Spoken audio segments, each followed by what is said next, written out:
como pueden ver. ¿Qué sucede?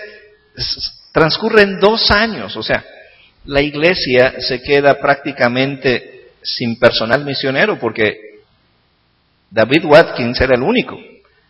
Se va a la iglesia metodista y es hasta 1882 que la Junta de la Iglesia Congregacional envía a otros misioneros como refuerzos.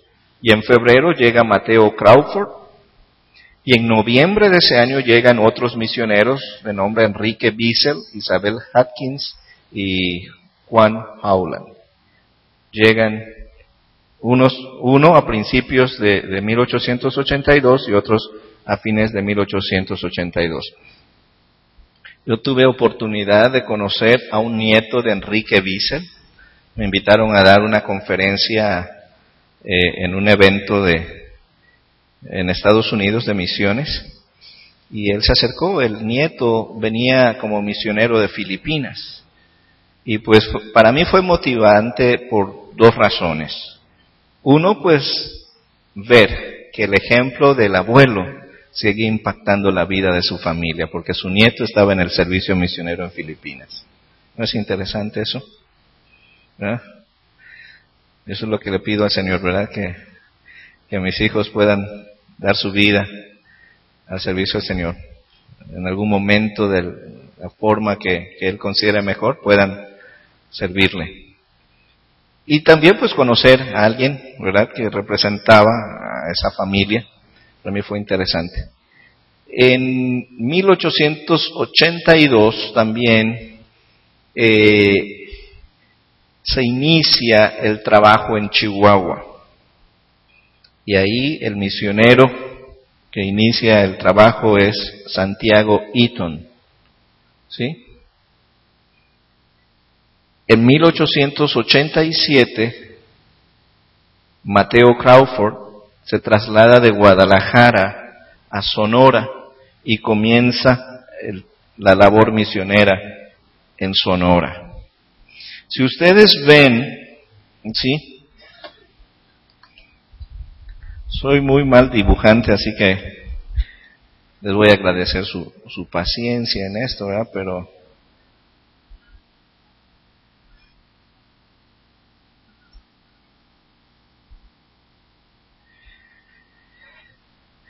pudiéramos ubicar aquí Jalisco, ¿verdad? Centro occidente.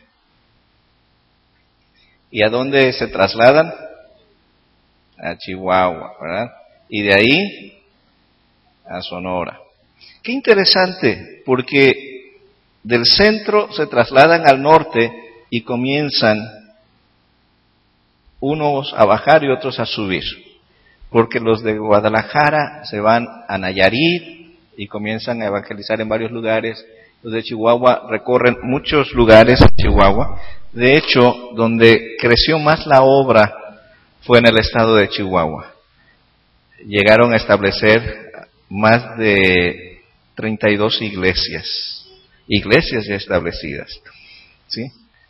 Es en 1892, vean, 87 a 92, ¿cuántos años han transcurrido? 5 años, ¿verdad? A los 5 años de que son 10 años.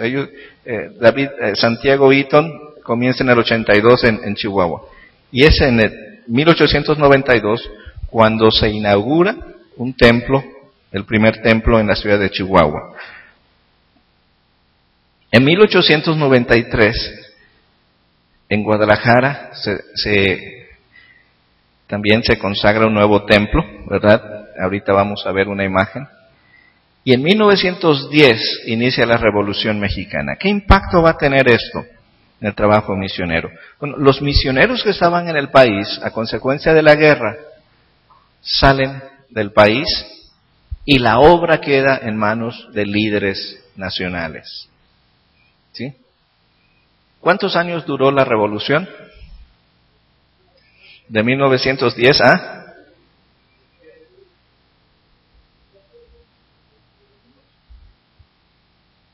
al 17. Tenía en mi cabeza que era el 21, ¿no? Sí, fueron 11 años, si no mal. Hay que checar ese dato, pero creo que es de 1910 a 1921. Pues transcurre, se alarga la guerra y las juntas misioneras, preocupadas por qué va a pasar con las iglesias en México, se reúnen en una ciudad en Estados Unidos que se llama Cincinnati, en el estado de Ohio. ¿Sí? Y ahí tienen en 1914. ¿Y qué hacen las juntas misioneras? Dicen, bueno, en espera de que se arreglen las cosas en México, vamos a armar una estrategia de evangelización. Y dividen México en 8 áreas. Y a cada junta misionera le asignan un área de México. A la iglesia congregacional le asignan el noroeste. ¿Sí? Así que las iglesias que estaban en Chihuahua, que eran la mayoría, esa zona se le asignó a la iglesia metodista. Y todas las iglesias del área de Chihuahua son traspasadas a la iglesia metodista. Y las iglesias metodistas que habían en esta zona se trasladan a la iglesia congregacional. Ustedes ven ahí a la entrada, ¿qué dice? ¿Cuál es el rótulo de la iglesia? Iglesia cristiana, no dice iglesia cristiana congregacional, ¿verdad? ¿Saben por qué? Porque la iglesia fue fundada por misioneros metodistas. Y cuando viene el plan de Cincinnati, la trasladan a la iglesia congregacional. Entonces los hermanos dijeron, bueno, para que si hay algún cambio en el futuro no tengamos que estar borrando nombres, vamos a dejar iglesia cristiana. Así que no importa el apellido, ¿verdad? Ahí está el nombre. Y así ha estado desde esa época, desde 1919. Sí, que es cuando la iglesia congregacional toma el templo y la iglesia aquí en Mazatlán. Otro evento que afecta el trabajo de la iglesia congregacional es la Guerra Cristera, 1926. ¿Recuerdan con el gobierno de Plutarco Elías Calles? Que él radicaliza algunas leyes que tenían que ver con la separación iglesia-estado, y eso provoca una reacción del clero católico, cierran los templos, y al cerrar los templos, ¿qué pasa?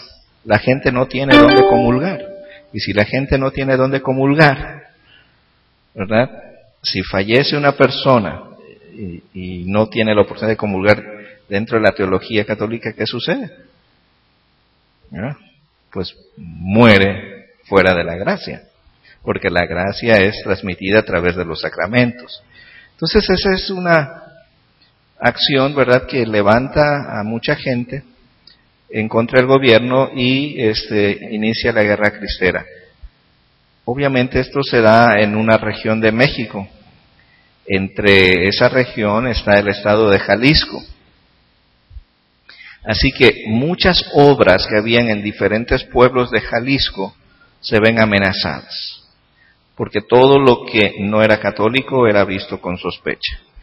Y los creyentes de los pueblitos huyen a la capital, porque ahí había un poquito más de seguridad por la presencia de las fuerzas federales, y abandonan los pueblos. Termina la guerra y ya nunca regresan a sus comunidades. Y esas obras, algunos ya con pequeños templos, se quedan, se pierden. Entonces, dos eventos históricos que inciden históricamente en la merma de congregaciones. Uno es el plan de Cincinnati y otro evento es la Guerra Cristera. En 1972,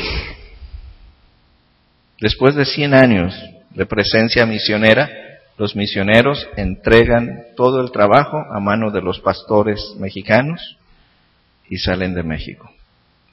Y a partir de 1972, la iglesia congregacional es administrada totalmente por líderes mexicanos. Se convierte en una iglesia nacional y autónoma, ¿verdad? Así, a grandes rasgos, quiero nada más mostrarles